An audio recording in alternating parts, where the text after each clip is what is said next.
sa iyo at tiwala ng maraming tao na mamaya na bumoto sa iyo. Wala kang bayag na paglaban ang karapatan ng mamamayan. Ito bilang patunay. Ayan, bilang patunay. Pupunitin ko. Nakakahiya ka. Nakakahiya ka. Nakakahiya ka Hindi ka dapat naglilingkod dahil nung una pa sinabi mo, magunaw man ang mundo. Magunaw man ang mundo. Ay, hindi ka papasok sa politika. OMG mga kababayan, ito po ang matagal-tagal na natin sinasabi sa inyo na ito pong tulplok na ito, no, si Raffy Tulfo ay may binitawang pangako na hindi daw po siya kailanman papasok sa politika, mga kababayan. At ngayon, ano nang nangyari? Kaya ngayon, may mga panibagong pronouncement na naman po ito. Alam niyo ang sabi niya? Ang sabi niya ay hindi daw po siya tatakbong presidente, mga kababayan. Ingat-ingat na po tayo sa mga pronouncement po dito, nito pong mga toplok, no? Kasi dito po sa bidyong ito, maglalabasan lahat ang kanilang mga baho.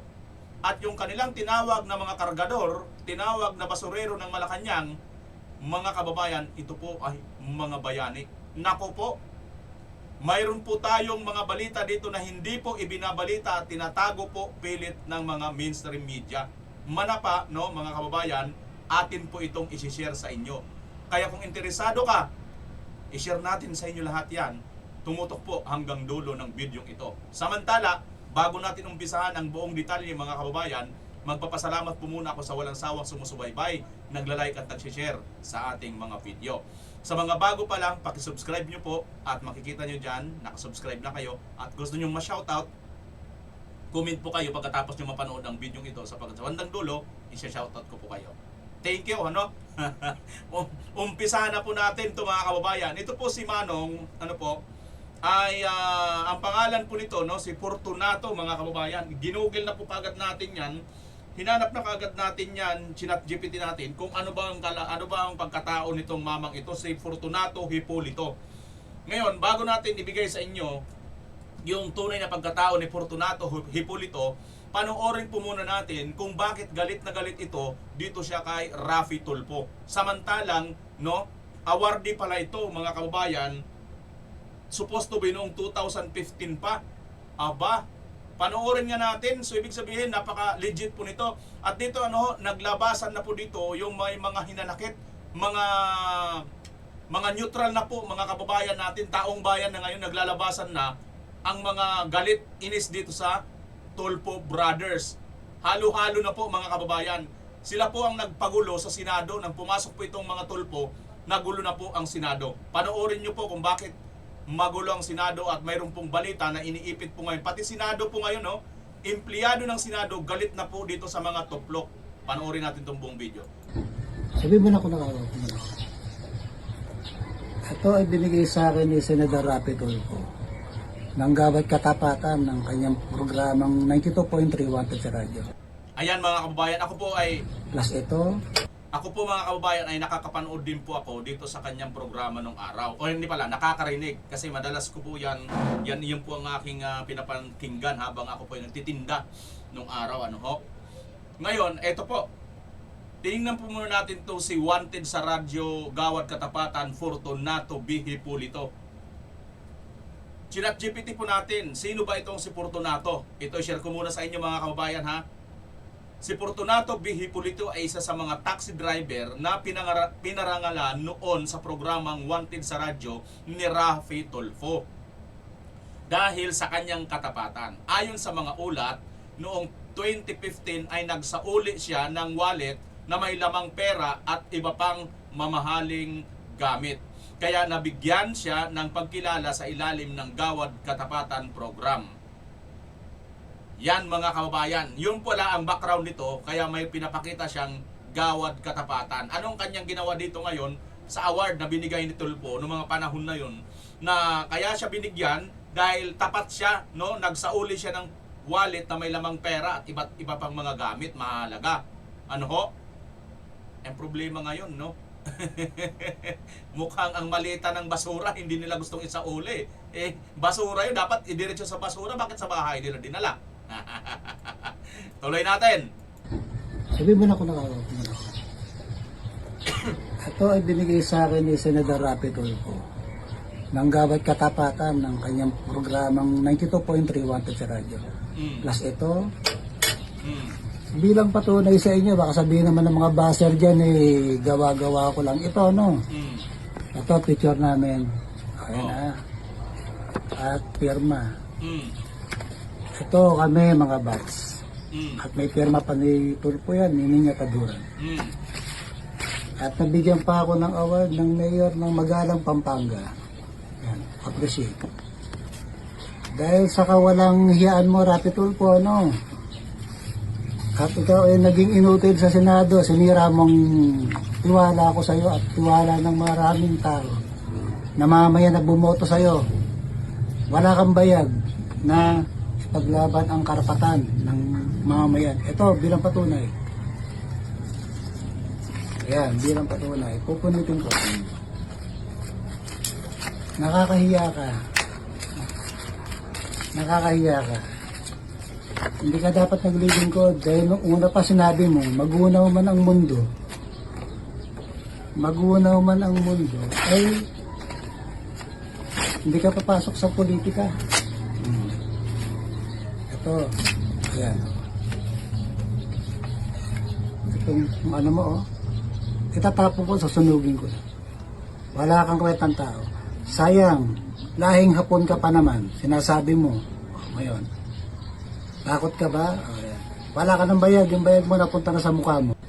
Sabi mo na, Ayan mga kababayan, wala kang bayag daw Tulfo, ang bayag mo napunta na sa mukha mo. Dahil dito, galit na galit, ito pong ginawaran nyo ng award noon na isang tapat na tao na nagsauli ng pera or wallet na may lamang pera at mga mahalagang bagay. Kinakahiya na ngayon itong mga Tulfo, mga kababayan. Nabanggit niya po, no, para dun sa kanyang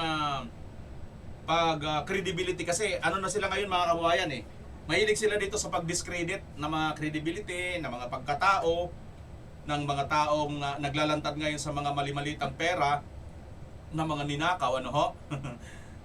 Masyado sila. Hanapan din natin ng totoong credibility. Ito po mga kababayan, ito pong si Fortunato Hipolito, kaya nasasabi po nating totoo, legit po siya, dahil ito, makikita mo sa ChatGPT. Oo, kasi ang ChatGPT parang kasama na ang Google, lahat na ng mga tool na maaari mong i-search, makikita mo dito. At nakita natin, ayun, kilala niya si Hipolito At alam niya ang nangyari dito kay Hipolito, no? Na itong si Fortunato Hipolito ay nagsauli ng pera o wallet na may lamang pera at mga mahalagang bagay. Totoo. So confirm. At ang isa pang confirm mga kababayan, yung kanyang sinabi may pirma sa likod, si Niña Taduran, isa kasama doon. Kilala ko po si Niña Taduran, wala pa yata kami picture kasi noon Si Niña Taduran, isa yan sa nakatikim ng isang inimbento kong salad nung araw na dyan po siya nakatikim sa World Trade Center. Dinimo ko po yung isang ginawa ko nung araw. Yan si Niña Taduran. Partner niya po yan. Ito sino man si Niña Taduran? Si Rowena Niña Taduran ay dating matagal na co-host ni Rafi Tulfo sa programang Wanted sa radyo. Magkasama silang nag-host mula dekada 90 hanggang 2018 bago siya umalis sa programa upang tumakbo sa party list politics. Yun na nga mga kababayan, yung party list na ACT-CIS, no? Pagkatapos ng kanyang broadcasting career, naging kinatawan siya ng ACT-CIS party list sa Kamara noong 18 Congress. Sa kasalukuyan, ayon sa kanyang official na website, si Niña Taduran ay nagsasilbi bilang isang undersecretary sa pamahalaan at nananatiling aktibo sa mga gawaing pampubliko at advokasya para sa kababaihan at mga serbisyong panlipunan. Noong 2021, may mga ulat at video pa ng muling pagkikita ni Rafi Tulfo at Niña Taduran na nagpapakitang maayos pa rin ang kanilang samahan matapos siyang umalis sa programa. So ito pala mga kababayan ang update kay Niña Taduran. Naisingit lang natin kasi kasama sa pumirma doon sa kanyang no? Sa kasalukuyan ayon sa kanyang official website, si Niña Taduran nagsasilbi bilang undersecretary na pala ngayon. No? Nanatiling aktibong isa pala siya sa undersecretary ngayon, no? Saan kaya siya undersecretary? Undersecretary. Yusik, no? Ayun, pagkatapos ng kanyang broadcasting career, naging kinatawan ng AXIA is 18 Congress. So itong nakaraan yung kila sa Tuadcom, wala siya. Wala siya dyan sa Tuadcom. Bago yung Tuadcom, 19 Congress kasi ng Tuadcom, 18 Congress sila. So mga kababayan, yan. Legit po yan kasi kilala ko po yan, si Ninya Taduran, mga kababayan, dahil matagal na rin po ako nanonood dito sa Wanted sa radyo. At kapuna-puna, sinabi nito ni tatay na totoong nagbabalidate. Sinabi niya na nangako ito si ano noon na hindi tatakbo ng politiko, hindi papasok sa politiko si Tulfo. Pero ang Bumoto ginawa, sa'yo. Wala kang bayag na paglaban ang karapatan ng mamamayan. Ito, bilang patunay. Ayan, bilang patunay. Pupunitin ko. Nakakahiya ka. Nakakahiya ka. Hindi ka dapat naglilingkod dahil nung una pa sinabi mo, mag-unaw man ang mundo. Mag-unaw man ang mundo. Ay, hindi ka papasok sa politika. oh, yan mga kababayan, no? Oh, matagal ko na rin po itong sinasabi dito sa inyo noon, nung panahon ng bago pa tumakbo yan si Tulfo sa pagkasenador, itong si Rafi Tulfo, nung 2022. Naisip ko na kaagad itong sinasabi nitong ni Fortunato na kailanman ay hindi siya tatakbo sa politika itong si Rafi Tulfo, magunaw ang mundo. Narinig ko yan. Oh, itong awardee mismo ni Tulfo, narinig niya rin yun, sinasabi niya rin yun. Kaya nga tayo noon, ang mga tao noon, naniniwala talaga kay Tulfo na hindi ito para sa politika lang. Talagang para serbisyo talaga siya, no? Eh, ang problema mga kababayan, mas matimbang pala ang malita. Hindi, kasi sabi niya, 'di ba, kargador eh. So, kargador daw ng ano eh, ng mabibigat. Kargador, mabibigat karamihan kinakarga niyan, 'di ba? Wala namang kargador ng ano lang eh. Isang ano lang, 'di ba? Isang plastic bag eh. Ang kargador talaga mga sako-sako 'yan, karamihan 'yan, malimalita. 'Di ba mga kababayan? O sige, pagpalagay na natin granting kargador 'tong mga ito. O, so ganito po nila hamakin 'tong mga kababayan, itong mga Pilipino, at may sinabi siya noon na hindi daw siya tatakbo. Tingnan niyo nga itong kargador na sinasabi ni Tulfo, panoorin natin mga kababayan. Let me call on them 18 kargador. Kasi nga po, nagkakarga sila ng mga mali-maletang pera, sabi nga nila. Yun po talagang trabaho nila, taga-bitbit, taga-karga ng maleta. Ayan, kargador daw po ng malita ang tinawag dito kay Tulfo, ay ni Tulfo dito sa mga dating Marines. Tingnan natin gaano ba sila kakargador. Ito po sila ito po yung 18, yung 16 na ex-Marines at 2 sundalo. Tingnan na natin to, sinasabi ni Tulfo na kargador lang ba talaga itong mga ito? Ngayon, sino yan? Oh, ito pa. Sino yan? Yan ba ang kargador, Tulfo? Ayan, Tulfo. Kargador ba yan? Tulfo, kargador ba yan, Tulfo? Yan, kargador ba yan, Tulfo? Anong tawag dito sa kanyang dalang ano? M203 ba yan? Ganyan, tawag. Baby Armalite. O submachine, ano man, no? O, ayan, no? Kargador ba yan, Tulfo? Ito, di ba nakikita natin to, may mga edad na nga lang sila, di ba? Ngayon, kargador ba yan? Ayan, kargador ba yan, Tulfo? Kargador ba yan? Ayan. Yan ang kargador, mga kababayan, kay Tulfo. Ayan, kargador, Yun, kargador, Armalite ang bitbit, kargador ng Armalite. Ayun, ayan. Ayan, kargador. Ayan, kargador ba yan? Anong tawag na sa baril na ito? M203 ba ang tawag yan?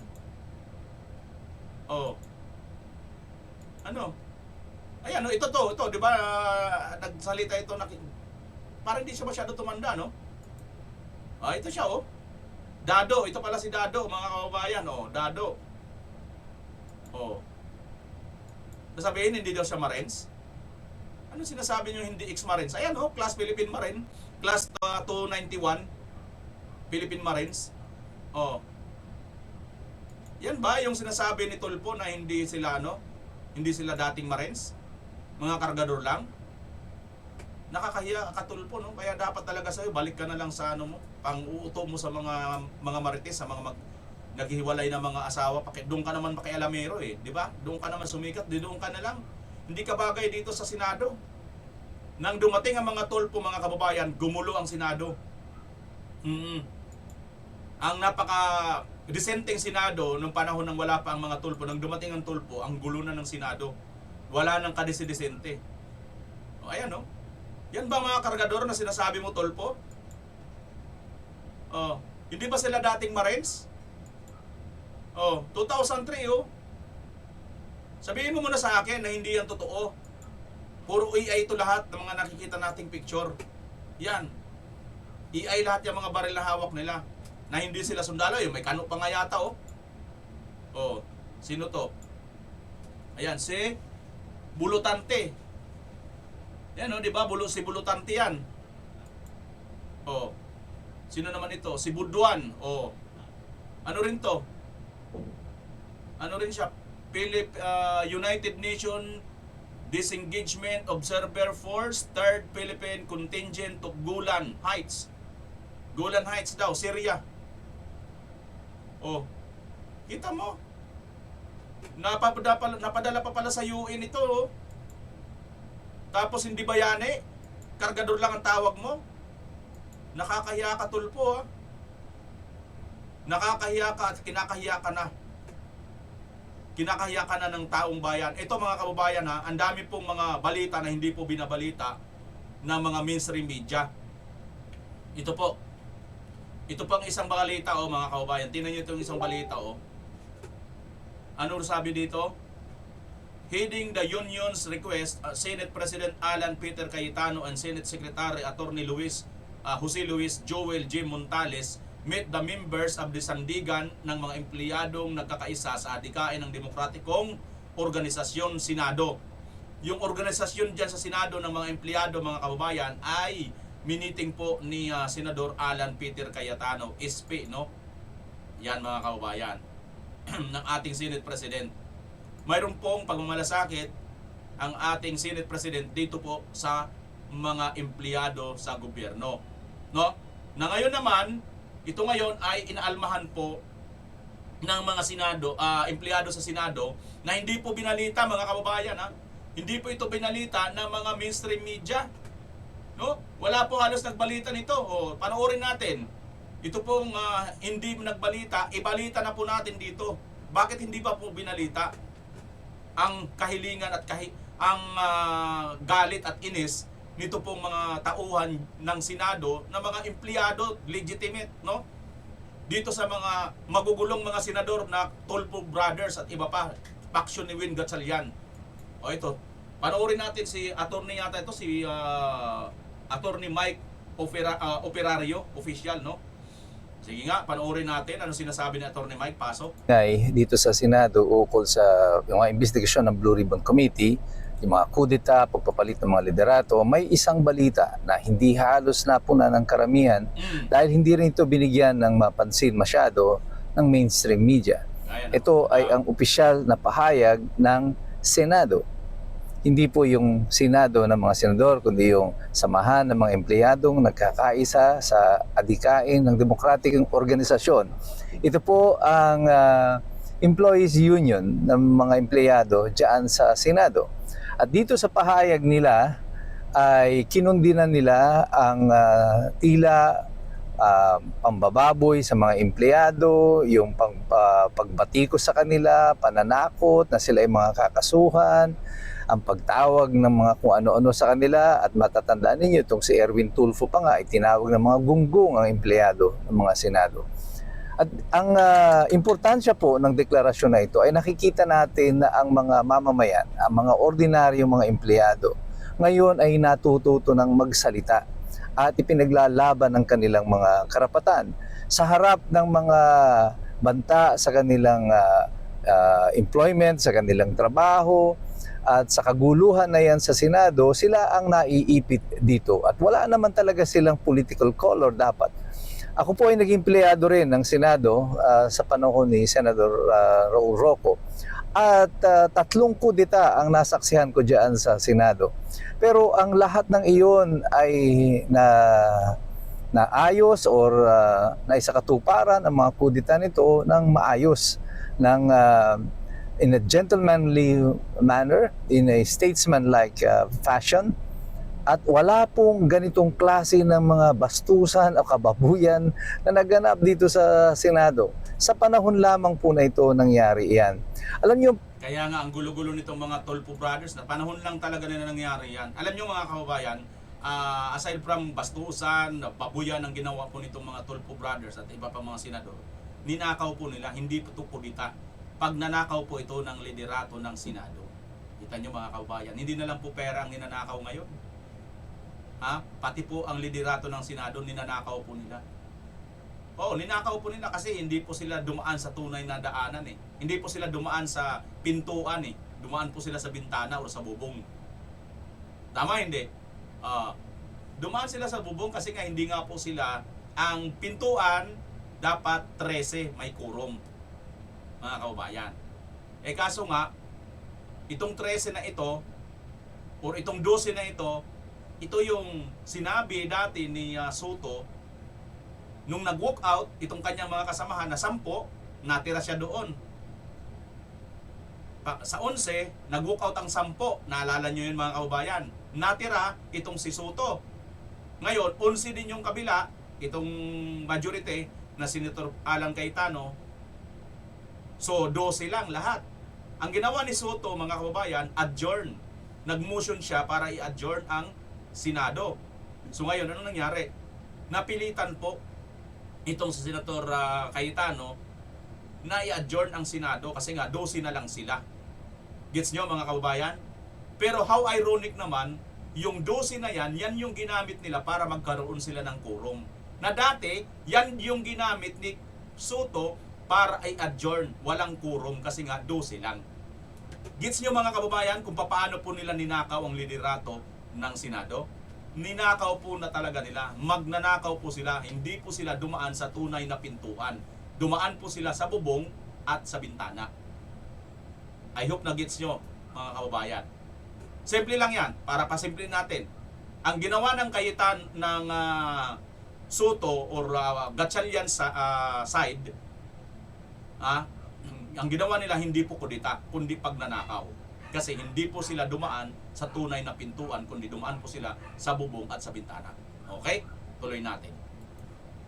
Yung pagkakaiba sa mga kudita noon sa Senado at sa kudita ngayon na nangyayari dito sa Senado natin sa kasalukuyan, noon ang mga usapin at ang mga kudita sa Senado, ang nagdidesisyon niyan ay ang mga senador lang. Hindi po nakikialam ang Malacanang dito. Pero ngayon, kitang-kita nyo na halos hindi na ikinahihiya nitong mga senador na ito na sila ay ginagawang utusan lamang ng nasa Malacanang. Na sila ay parang mga lakis lang, ibig sabihin mga amboy, yung mga atchoy lang, mga aid, mga alalay, mga dakilang julalay na lang sila ng mga taga Malacanang.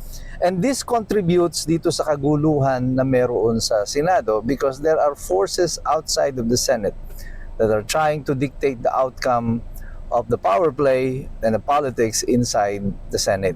Makikita nyo yan ngayon sa kasalukuyan. Tingnan nyo sino yung mga nagre-raid doon sa Senado, sino yung mga pumipigil ngayon sa mga testigo.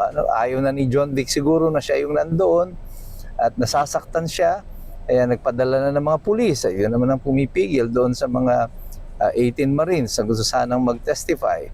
At lahat ng mga kaguluhan na ito hindi dapat naapektuhan ng mga empleyado ng Senado sapagkat sila ay mga public servants, mga civil service eligible po itong mga ito. Pero sila ang ibinabala sa kanyon nitong mga senador na ito at ginagawang mga instrumento ng pananakot at sila mismo ay tinatakot na kung hindi sila susunod sa kanilang mga agustuhan ay kung ano-ano mga gagawin sa kanila. Hindi makatarungan ito. Pero ang hindi mas makatarungan ito, ang tila katahimikan din ng mainstream media na i-cover ito. Nakita ko nag-post ang ilang media outfit tungkol dito. Yung isa, Parang yung statement lang, ipinost lang, yung isa ginawan pa nga ng reel, paano mo babasahin yung kung yan ay real. Talagang very, they made it to look very insignificant as possible. Ni walang kinausap ng mga empleyado ng Senado para makapagpahayag ng kanilang tunay na saloobin tungkol dito. I, as a former employee of the Senate, I stand with my colleagues there sa Senado. Nauunawaan ko ang inyong mga sentimiento. At ito ay dapat maintindihan ng taong bayan sa kasalukuyan. Hindi lahat ng nasa Senado na yan ay may political inclination. Ang karamihan sa kanila dyan ay nais lamang magsipagtrabaho, magsipaglingkod because they are honest and good public servants. Ayan mga kababayan, sakto po tumpak itong sinasabi dito ni Attorney Mike Operario, no?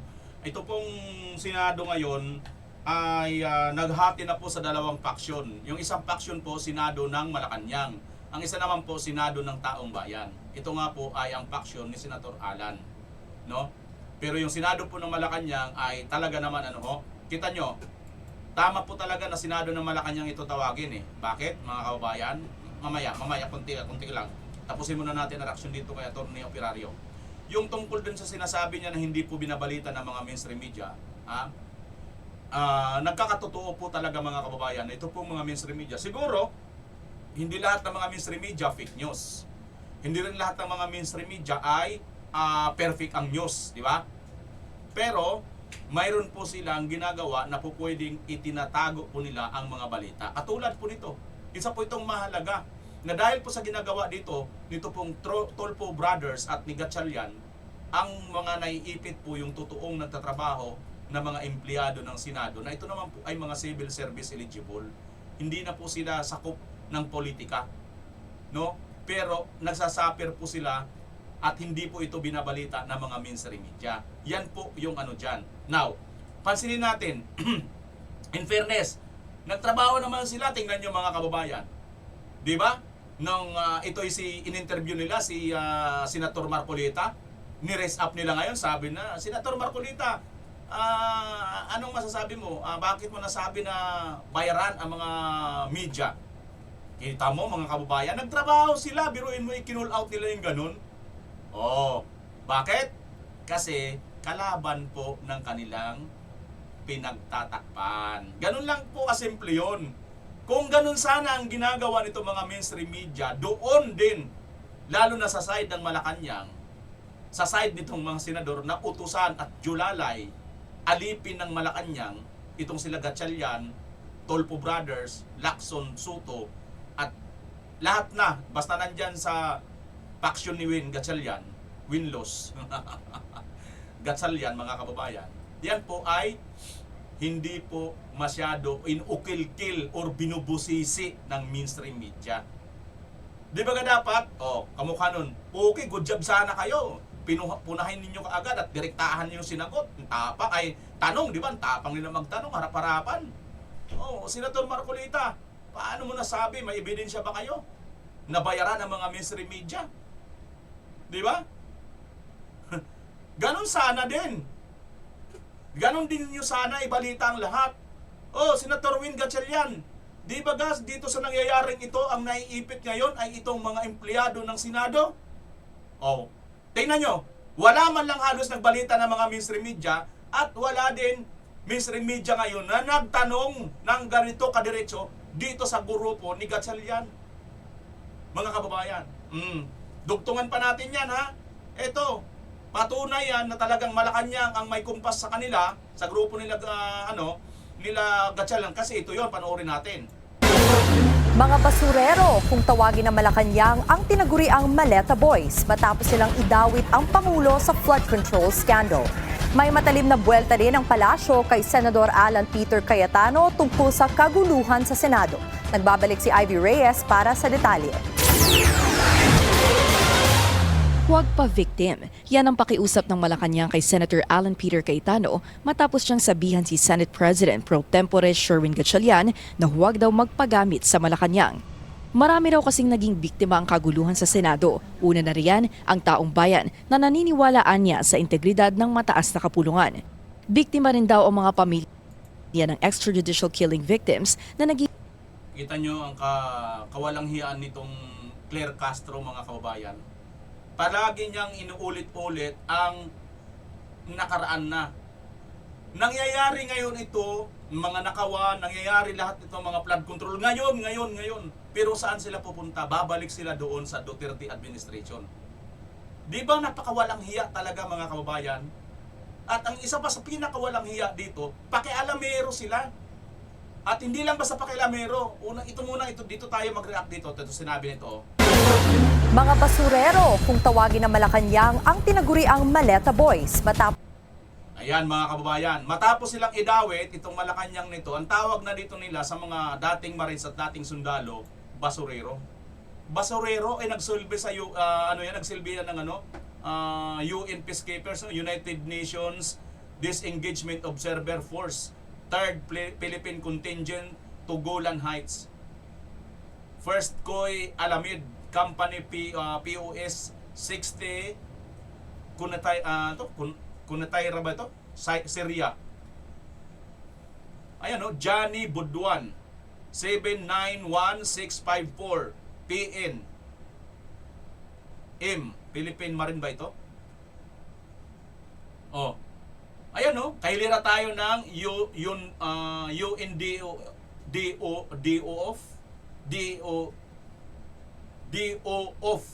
F pala.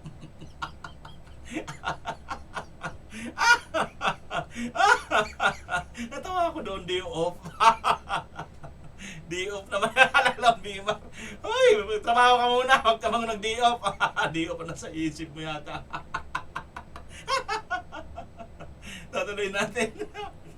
Ayan Philcon, Pilipinas Japan, Australia, Canada, Croatia, India Tapos sasabihin ng Malacanang basurero. Bakit? Ano ba ang basura na sinasabi nito?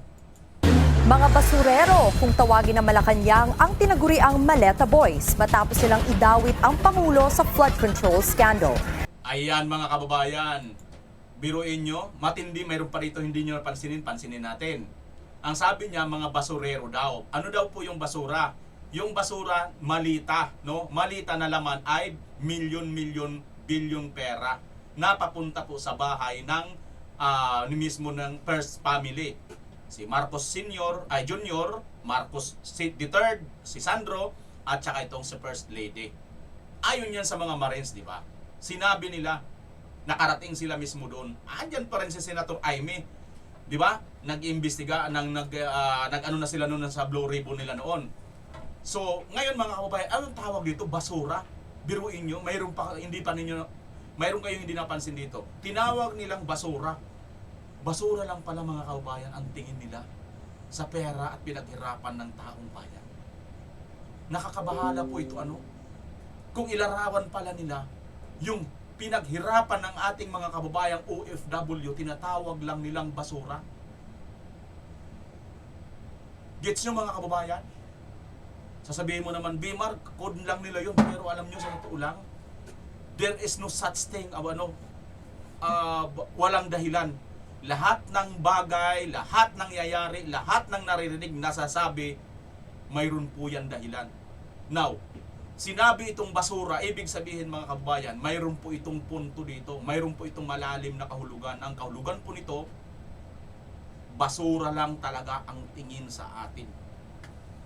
Pero yung basura na yun, mga kababayan, dugot, pawis ang puhunan ng taong bayan. Pero kung tingnan po ito, nito pong Palasyo de Polvoron, basura lang po. Nagets nyo, mga kababayan? Yung mula doon sa mga basurero, yung literal na basurero, na nagtatrabaho, naghahanap buhay, nag-aambag ng tax sa gobyerno.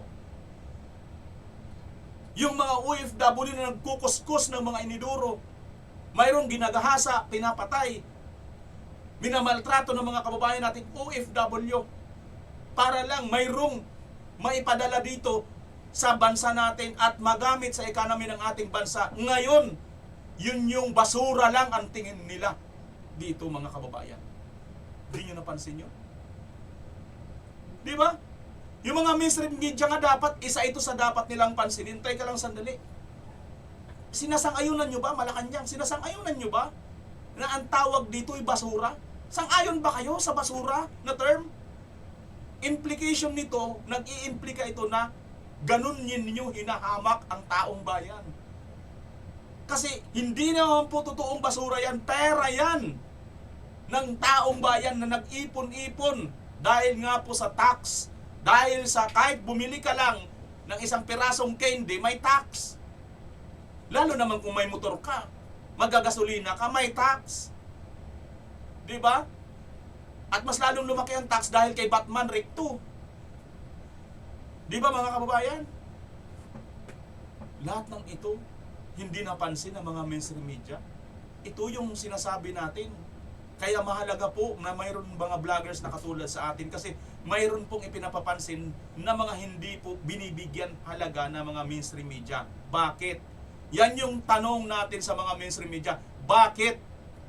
Na pagdating doon, pagka hindi ninyo gusto at hindi ninyo kakampi, ay matik kayo na napakahuhusay ninyong magtanong ng direkta taramarapan kay Marcolita. Di ba mga kababayan? Di ba dapat ganun ang tanong natin? Kung ganun ka pala, magtanong kay Marcolita, bakit hindi kayo ganun magtanong sa Marcos administration, sa mga pinaghinalaan ng Malita? Oh, bakit? Kayo na siguro ang sumagot, mga kababayan. Hindi ko na po kailangan sagutin yan. Ako na lang nagtanong eh. Di ba? Oh, tuloy natin itong mga balita na to. Jed, wala bang indikasyon na may handang magparaya para na rin sa ikaayos ng Senado? June, sa ngayon wala pa tayong nakikitang gustong magparaya o bumitaw talaga dito sa dalawang panig o kampo dito sa Senado, particularly yung Gatchalian Block at yung Cayetano Block, lalo na as of today, parehas pa rin iginigiit nung dalawang grupo yung kanilang karapatan at posisyon dito sa Senate leadership. Tinanggihan umano ni Senator Sherwin Gatchalian ang proposal ni Senator Alan Peter Cayetano na interim set-up. Sa isang press conference, sinabi ni Senator Cayetano na upang hindi maipit ang sahod at para sa kapakanan ng mga empleyado ng Senado sa gitna ng legal na gulo, nag-alok siya ng kasunduan sa kapwa niya senador. Bahagi ng proposal na pareho silang pipirma sa mga dokumento nang walang nakalagay na opisyal na titulo o designation. Ayaw namin maipit yung mga empleyado. So I sent him a letter to talk with Attorney Bantug and nag-offer kami kung gusto ni Senator Win, pareho na lang kami pipirma kahit walang designation. Gayunpaman, sa pagtanggi umano ng kampo ni Senator Gatchalian, nanindigan si Senator Cayetano na igigiit niya pa rin ang kanyang posisyon pagdating sa pirmahan ng mga dokumento. Bagamat aminado siya na posibleng hindi na makarating sa kanyang opisina ang mga mahahalagang dokumento, hindi niya isusuko ang Senate presidency upang ipaglaban din aniya ang pagiging malaya ng Senado laban sa dikta umano ng ehekutibo. No, I'm not giving it up. I'm just saying, malamang hindi dumating sa opisina ko yung pipirmahan. No. But I'm not giving it up. Diba? Kailangan ko i-assert yun. So alam naman natin lahat kung ano tama at sinong tama. Pero ang kapangyarihan kasi nasa kanila eh. Sa kanila ang pulis, nasa kanila ang NBI, nasa kanila ang Malacanang. Kaya sabi ko, lahat ng kapangyarihan nasa kanila. Pero katotohanan nasa amin. So hindi ko pwedeng bitawan yon. Kailangan lumaban tayo doon. Kaugnay nito, nananatili ang posisyon ni Senator Cayetano na iligal ang ginawa ng grupo ng 12 senador sa panig ni Senator Gatchalian na kunin ang liderato. If you follow the rules, hindi siya pwedeng tanggalin kung walang 13 at hindi pwedeng palitan kung wala rin 13. So I'll make that clear ha. Senate President Pro Temp, Senate President, Secretary of the Senate, o SAA, kailangan niyan 13 ang botong ilagay, 13 ang boto pag tinanggal. Hindi nila sinunod yan. Jude, ang sinasabi ni Senator Cayetano na umano'y tugon ni Senator Gatchalian doon sa kanyang proposal ay kailangan daw i-turn over na ni Senator Cayetano yung mga dapat i-turn over dahil hindi na nga nila kinikilala yung leadership ni Senator Cayetano. Pero as of the moment, wala pa tayong nakukuhang tugon o confirmation mula kay Senator Gatchalian kaugnay dito sa sinasabi nga ng kanyang kapwa-senador na si Senator Cayetano. Pero doon sa naunang ambush interview kanina kay Senator Gatchalian, generic yung kanyang naging sagot nang matanong siya kung nag-usap na ba sila ni Senator Cayetano at sinabi niya na bukas naman siyang makipag-usap sa lahat. Pero nabanggit niya doon sa press con niya day after nung change of leadership na kanilang ginawa dito sa Senado ay may plano talaga siyang kausapin yung mga senador o kapwa niya senador na nasa panig ng Cayetano block. Ito ay upang maayos na o makabalik na sila sa trabaho para mag-unite na nga rin sila at hindi na pag-usapan pa yung issue dito sa Senate leadership, lalo na marami pa silang mga bills na kailangan mapag-usapan o matalakay sa plenary at magkaroon din ng hearing dito sa Senado. Ayan muna update, balik sa inyo June. Oo, Jed, naitanong nyo ba sa dalawang grupo na lumilindol na ho, 7.8 po kanina, hindi ba hudyat na po ito para magkaayos kayo? June, actually may dalawang pahayag naman si Senator Gatchalian at si Senator Cayetano na dapat nga bigyang priority na yung nangyaring lindol doon sa Mindanao. Actually may mga inilatag na silang kailangan gawin o plano kaugnay rito, pero hindi nila direktang sinagot kung may balak na silang magkaayos, magkasundo or kung ano yung plano nila pagdating dito sa Senate leadership, kung magkakasundo na ba sila or kung anong gagawin nila, June. Alright, maraming salamat. Alam nyo, ang linaw ng report ng UNTV, no? Ang ganda ng both side pinakita dito ng report. Ito yung mga reporting ng mga magaganda, mga kababayan, maayos. Ano? Ako, nag-gets ko po ang punto dito. No? Bandang huli, tinatanong nga rito ng anchor na wala ba silang balak na magkasundo na or magparaya na o sino man. Ang ganda po nung suggestion ng anchor. Sa tingin ko mga kababayan, nagbibigay na po si Senator Alan ng way kung paano sila magkasundo. Ang problema mga kababayan, ito pong grupo ni Gatchalian ayaw po. Ang gusto po nila, panindigan na yung kanilang ginawang illegal takeover. Tandaan po natin, hindi po ito yung totoong kudita. Kasi yung totoong kudita, tama po yung pinaglaban. Hindi po sila tama ang pinaglaban, mga kababayan.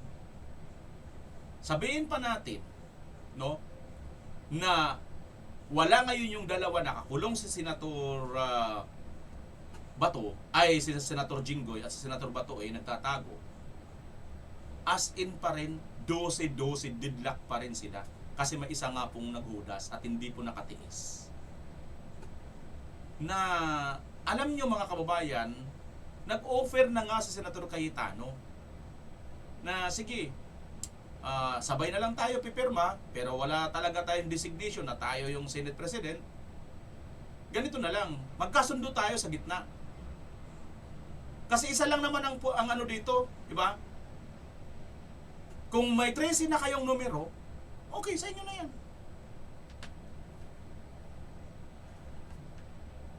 Pero mga kababayan, pagka magparaya din naman sa Senator Cayetano at sabihin niya, sige, ikaw na lang ang Senate President, okay na, tama na yung ano. Mayroon pong mali dito. Kasi ayon po sa proseso, sa due process at sa Constitution, dapat 13 talaga. So pag pumayag si Senator Alan at bumigay siya, pati siya nararamay siya doon sa kasalanan na ginawa po nitong kampo ni Gatchalian. Na hindi po tama yun. So ibig sabihin, hindi na po tayo bendalo na lang ngayon. Bend the Constitution. Hindi po tayo ngayon baluktutin ang batas, kundi baluktutin na natin ang Constitution. Pag itong si Senator Cayetano magparaya ng ganun. Nagigits nyo mga kababayan? Para sa akin kasi, sakto, tama na yung ginagawa ni Senator Alan. Una, hindi siya makapag-giit dahil wala siyang police power wala siyang Malacanang Ito nga yung patunay, mga kababayan, na itong Senado na pinamumunuan ni Gatchalian ay hawak ng Malacanang. Bakit? Time to time, mayroon pong nakikitang NBI, police, DILG. Kanino bang tao yan? Malacanang. Tandaan ninyo, kayong mga senador, dyan sa grupo ni Gatchalian, markado kayo sa taong bayan. Mayroon kayong designation na co-equal po kayo ng gobyerno, ng executive, judiciary at legislatura or legislative. Kayo yun. Ngayon, kayo na co-equal, inuutos-utusan lang kayo ng kapantay nyo lang ang kapangyarihan. Now, asan doon ang inyong prinsipyo, Senator Gatchalian? Tingnan mo. Magsasalita ang Malacanang, ayaw niyang pumayag. Tapos magsasalita ka, magpapa-interview, sasabihin mo, kami nang kinikilala ng Malacanang. Natural. Yun ang gusto ng Malacanang Natural. Kasi lahat kayo, dyan sa Malacanang, hanggang sa mga congressman na kakampi ninyo, kayo ang tinuturo ng malita. Di ba? Natural talaga magsabuatan kayo. Natural talaga magkampihan kayo. Di ba? Yung dati nga magkalaban Itong si Toplok at saka si di ba? Nagkampihan na, di ba? O ito. Anyway, mga kababayan, matagal ko na itong picture dito. Ito pala, ng mga ex, magre-re-election po yan. Tandaan nyo na, ha? Ilista nyo na yan, mga kababayan, sa hindi nyo ibubuto. JB Ejercito. Pero pagka ito si JB Ejercito, bumaliktad ito at pumunta dito yan sa ating kampo, ay ibubuto natin yan. Pero pag nandyan siya, wala na. Ikes na talaga yan. Yan, si Risa. Si Risa kasi, mukhang desidido, tumakbong presidente yan. Kung hindi presidente, vice president. At ito pa, si Ches. Ayan, si Ches, sigurado na yan, mga kababayan. Laglag na po yan. Ilista na po natin, ilaglag natin yan si Ches. Ha? Ayan, si Rafi Tulfo. Ito pa, si isa pang taga Mindanao, pero wala ang paninindigan taga Norte. Ang prinsipyo taga Norte. So 5 sila, mga kababayan, na re-electionist, no? So, anong gagawin natin bilang mga DDS supporters dito sa 5 na ito? Ha? Alam nyo na, mga kababayan. Sabagay, baka manalo pa itong dalawang ito. Ito si Ches at saka si Tulfo, kasi marami pa rin po talaga ang mga uto-uto ng mga Pilipino. Marami pa rin po ang nagpapauto at marami pa rin po ang mga nakaantabay lagi sa ayuda. Sorry ha, marami talaga mga Pilipino nakaantabay sa ayuda. Ito pa, mga kababayan.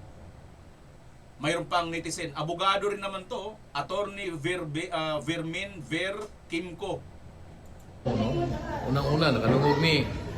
Ambot inod, Bisaya man imong kaliwat. Kami mga Bisaya man mi. Kaysa liti ka man ka na tao, although na-issue nga sa Hawaii ka na tao, nasa ka na tao, pag na-insulti na mong Bisaya ka, akong ipa-remind mo kung Senador Erwin, by Erwin. Dili mo tayong na kinaiya nga, lima kagpiliyuhan ni mo sa Cayetano. Uliyaw ka na kinaiya sa usa ka, akpiliyuhan ni mo, buyuro ni mo niya, illegal yun na. Pangutanay mo mga abogado, basahan 1935 Constitution. Kung katong Abilino Cuenco imong gibasihan, sakto ba? Ikaw, pag human yung take over sa atong 12, mingon mo nga si Cayetano, Senate President pa, kaya wala may 13. Ikaw mismo nag-ingon, press conference ka. Boy, dili mga abogado, sigurado po na isulti mo mga abogado. Nga, magpabiling siyang Senate President. Sa ito, wala vacancy. Nga nung mag-elect mong acting. Kung nagtuo mo nga, 22 na lang karon, nga nung wala lang mo, nag-ilista na lang nyo gilista na lang ninyo si Cayetano para consistent mo. Nga, 22 na lang yun. Dili kay nimo man ang bakikaw kasi abogado nimo kasampi ra gud na nailad gyud mo na. Wala gyud magbasa. Sa ilo ako nailad gyud mo kay mingon siya ikaw gipahinaya ka dito sa imong abogado. Pagpabilin pag Senate President si Cayetano kay wala mo 13. Nya karon kung nagtuo mo nga 22 na lang, aron consistent mo, ay inyong gilista na lang gyud tanan. Unya Ayan, mga kababayan, Bisaya kasi ito, no? Pero sa hindi nakakaintindi Bisaya, tatagalog natin. Ang sinasabi dito ni Sir, attorney po siya, no? Ang pangalan niya si Attorney Vermin Ver Kimco ha, hindi Kimco. Hindi Kimbo, Kimco mga kababayan, taga Cebu, no? Bisaya siya, no? Sinasabi niya rito, ito si Erwin ang pinuna niya rito kasi nga, wag mong gawin yan. Illegal yan yung gagawin mo, nakikwilyuhan mo si Senator Alan Cayetano, no? At kung pinagbasihan ninyo yung 1935 Constitution, yung kay Abilino versus Quinco, si Quinco pala mga kami taga Cebu, di ba? Na ano na natin, si Abilino naman taga Calbayog. Yung pinagbabasihan pala na yun mga kababayan, ay yung mga panahon na yun, wala pa naman yung usapan doon na dapat lahat ng Senado o Senador na 24, wala pang ganun mga kababayan. So, iba pa po yun. Tsaka unang-una, 1935 pa po. Mayroon na tayong 1987 Constitution. Bakit doon kayo nagbabase? Di ba? And after that, dyan mga kababayan, 12 nga lang kayo di ba? Yun yung ginamit ninyo na magkaroon kayo ng quorum na 12 lang kayo. Na yun din yung ginamit ni Soto nung 12 lang din ang majority na i-adjourn yung quorum kasi nga wala pong 13. So doon pa lang sablay na talaga mga kababayan no? Hindi ko talaga maintindihan. Hindi man tayo abogado, hindi rin naman sila abogado. Pero bakit magkaiba yung ating naiintindihan? Kasi ako, nagtataka ako noon dahil nasa quorum na sila noon, nag-walk out yung 11, di ba? Ay yung 10, di ba? Nung mag-walk out ang 10, natira si Soto, pang-11, pang-12 siya doon sa natira, doon sa, di ba? Nag-ano siya nang i-adjourn. Nag-motion siya to adjourn. Kasi nga, 12 lang sila na nandoon. Pero, kung babalikan natin yung Abilino Quinco na pangyayari, ang isa sa nangyari doon, nandun din na rin sila, may quorum na rin sila nung nag-walk out. Kaya tinuloy. Ngayon, kung in-insist din ni Cayetano, kasi Cayetano katulad lang din dito sa mga tulpo ng mga barumbado, mga kababayan, di ba? Kung in-insist lang din niya na, may quorum na tayo di ba? So ituloy na natin ito. Bakit? Kahit lumabas kayo, dahil na-declare na natin may quorum, wala na kayong karapatan, di ba? Tuloy-tuloy na ang quorum nito, mga kababayan.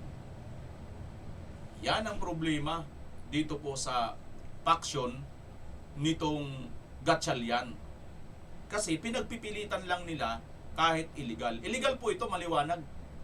Maliwanag po mga kababayan, illegal po yan.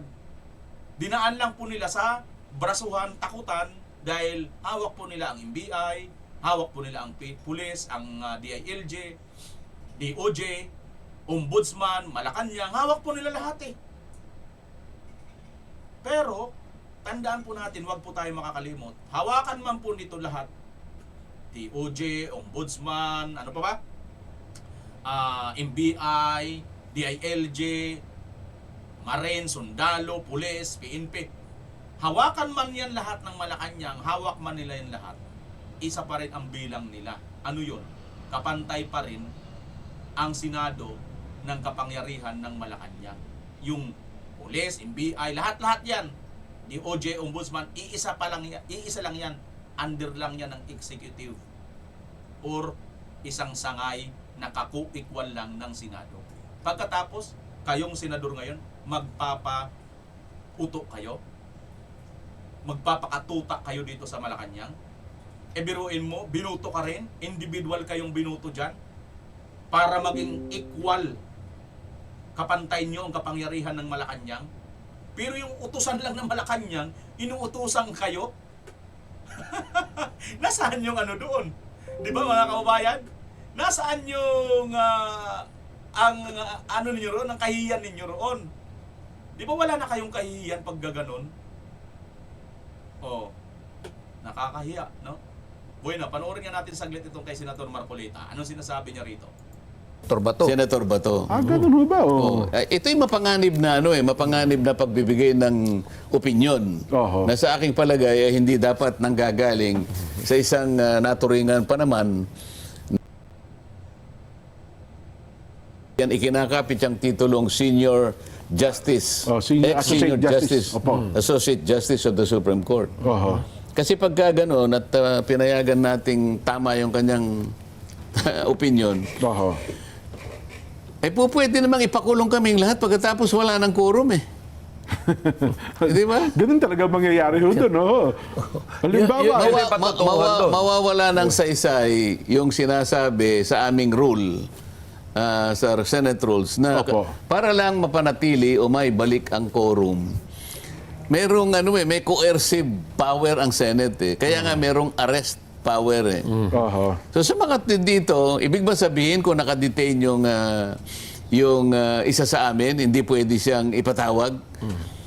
Kahit na mga nakadetain na mga katauhan, mga personalidad, Oho. na ipapatawag eh. Tsaka nangyari na yan. May mga pangyari na kung ganyan, di ba?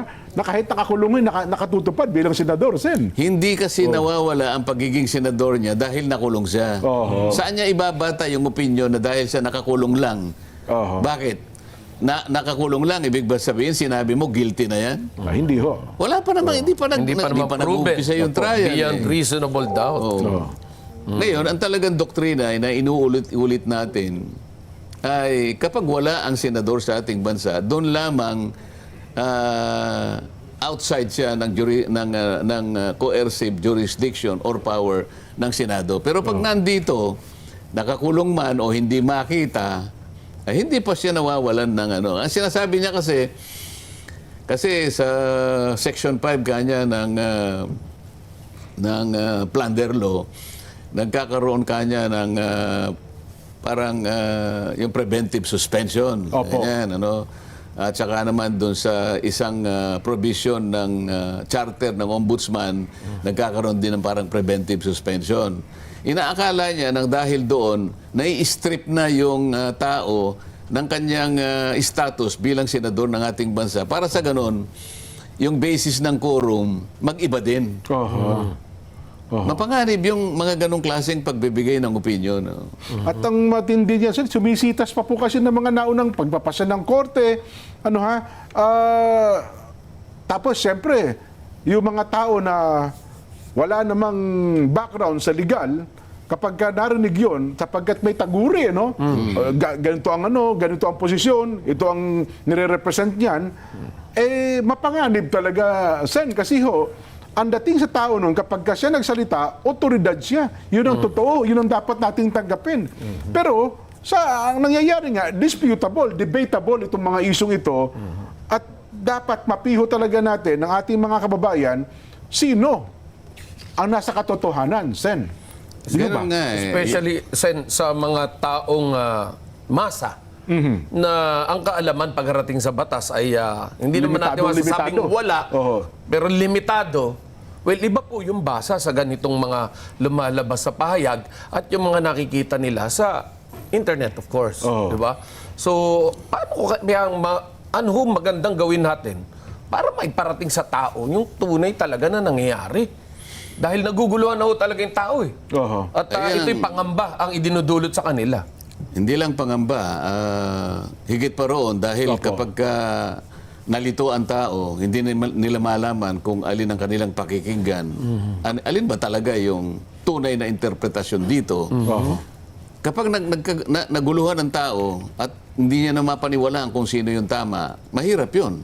Opo naman. So hindi niya malaman, sino talaga susundin namin dito? Gusto sumunod ng tao kung sino yung nagsasabi ng totoo, pero ang dami naman yung nagsasabi ng pamali at pinipilit na baluktutin kung ano yung tama. Halimbawa, kapag sinunod natin yung sinasabi niya, halimbawa, naipakulong lahat ang mga gaya ng gusto nilang gawin ngayon. Di na-dissolve ang Senate? Ganun ba yun? Technically, ganun Dahil doon sa opinion na yun, na kapag ka nakakulong ka na, hindi ka na miyembro. So, pati yung Constitution ngayon, hindi na pwedeng sundan kasi sinasabi na sa saligang batas, majority of all its members. Kung tatanggapin natin So, yung kanilang buburahin mo ngayon yung panggagalingan kung paano mo kukwentahin yung quorum at saka yung majority. Ayan mga kababayan, napakalinaw po dito ng paliwanag ni Senator Marcoleta. Napakadelikado po pala ng mangyayaring to kung makikinig tayo sa mga opinion lang nitong nagsasabing mga dating mga justices. Kung sila ang susundin natin ng opinion nila, sa talamak na ginagawa po nitong Malacanang ngayon, ipapakulong na nila lahat ang mga oposisyon na mga senador at wala na. Dissolve ang Senado. Napakapanganib po nito mga kababayan. Maliwanag po na ina-attempt po nitong Marcos administration ang pagkitil sa demokrasya. Talagang kinukopya niya na ang kanyang ama na matagal pong kumitil ng demokrasya, na ito nga po ang ipinaglaban nung namatay ang Ninoy Aquino, Senador Ninoy Aquino, yung demokrasya, no? Na how ironic naman, itong pamangkin niya, kakampi na ngayon nung pumatay sa demokrasya na ipinaglaban ng kanyang uncle na si Ninoy Aquino. Ganon din ng kanyang pensan, si dati Presidenteng Pinoy. Pinaglaban itong demokrasya. Ganon din ang kanyang tiyahin na si Cory Aquino, dating presidente. Pinaglaban din ng demokrasya. Nangamatay itong mga ito na wala pong laging sigaw kundi demokrasya. How ironic, sila Kiko, Bam Aquino, tsuhin, kamag-anak pa niya, tiyahin niya, pinsan niya, mga nakamatayan na lang ang pagkikipaglaban sa demokrasya, sila ngayon kakampi na sa mga kumikitil o pumapatay sa demokrasya. Mabuti na lang, mayroong grupo ngayon na gustong buhayin demokrasya. Yan nga ay sila, Senador Cayetano at si Senator Marcoleta. Magpoprotekta sa ating tinatamasang demokrasya. Paano pa mga kababayan kung wala na sila? Paano kung kasama rin sila sa malita? Saan na tayo pupulutin? Thank you na lang. Baliwalain na lang natin lahat.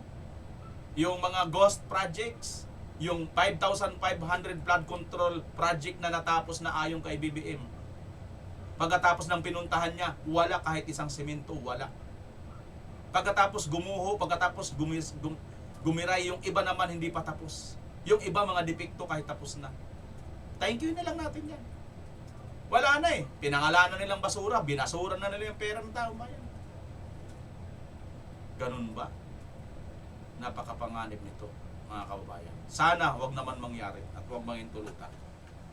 Sana magising-gising ang taong bayan. Wag na kayo magkakamali, ibuto pa ang mga tolpo.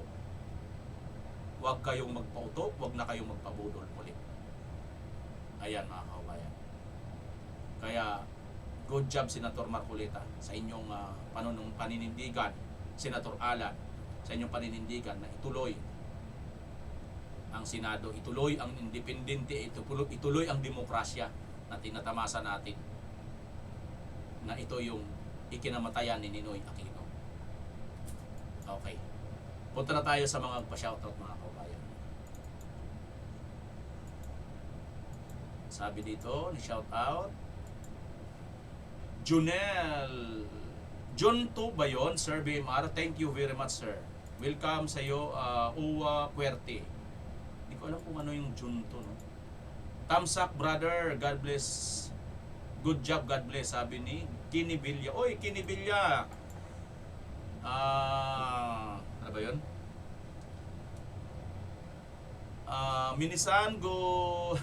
Minisan Goshinshin, ano?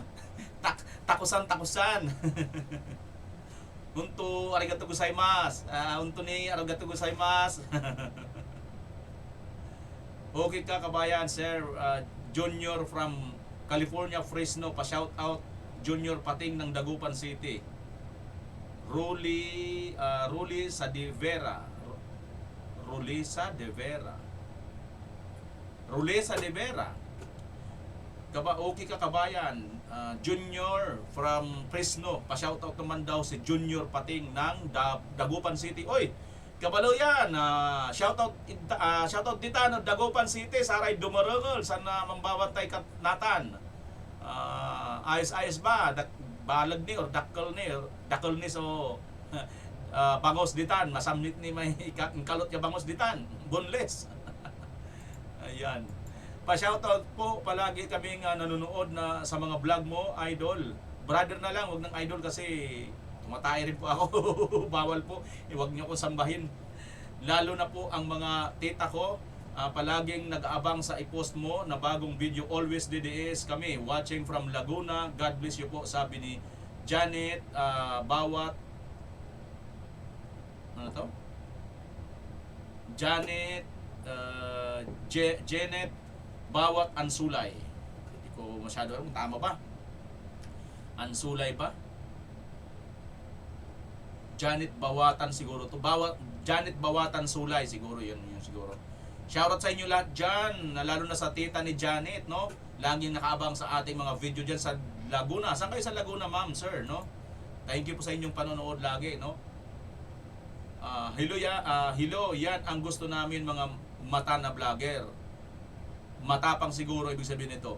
Algin Dukuyan. Thank you sa iyo, Algin Dukuyan, ma'am. To each and every one of the 18 Marines, thank you for your service, sir. Sabi ni Maria Flor Crisostomo. Hindi po 18 Marines, no? 2 sundalo, 16 ang Marines. Dati, no? Keep on fighting for our country, always watching ading. Sabi ni Michelle Marivil Vidal. Yan. Ading, Ilocano po yan ay dakkel. Dakkel nga salamat at yaman akman kada kayo manang Michelle. Yan. Vidal. Thanks be to God. Praise the Lord Jesus as Supreme Court. Thank you is si Justice the Supreme Court. Excellent performance, sabi ni Cora. Yan. Didis lover, sana matauhan na sila, kumampi sila sa tama, sabi niya. Shoutout from North Caloocan City, sabi ni Juan Arugay. Oy, shoutout sa iyo sa Caloocan City, Juan Arugay. Watching from North Caloocan din, mga kababayan, no? God bless to all. 16 Marines at 2 dating sundalo. Fib Blanca. Josephine Ukindo. Good morning po to all kababayan. In my part, I am a senior in on my side. For the first time in the history in our country, start lang nang nadala po si FRRD. I just know what's the big backing result na mag-win po si Tatay Digong sa kanyang need ng ating bansa umangat at magkaisa. Mapaunlad ang ating bansa po. Most po ng mga small kababayan, pantay-pantay po ang nais ng mga lahi ni FRRD. Uyan, say na di kaya tibagin ni si Ma'am Sara. Okay, salamat sa iyo, Josepina Oquindo. Taga Oquindo, Calbayog City po ba kayo, ma'am? Oquindo District. God bless mga sir at kay Senador Robin, sabi ni Nurhata Panggaga. Commander Tingilan. Salamat po BMR, dapat po ang mawala sa mundo ay yung pinakaugat ng problema, hindi po sila kumikilala sa katwiran o batas ng law. Binder ang dapat na mangungusap ay baril. Yan mga kababayan, syukran. Galit ng ating mga kapatid. Tiway sa mga kapatid natin ng mga Muslim, pagkakaisa, pagtatanggol sa legitimate ng senador dyan sa Blue Ribbon Marcolita, sabi ni Roland Pere. God bless the truth, sabi ni Eden Lanuzca. Okay mga kababayan, ayan na po. Maraming salamat muli. Pilipinas as always. Bye-bye!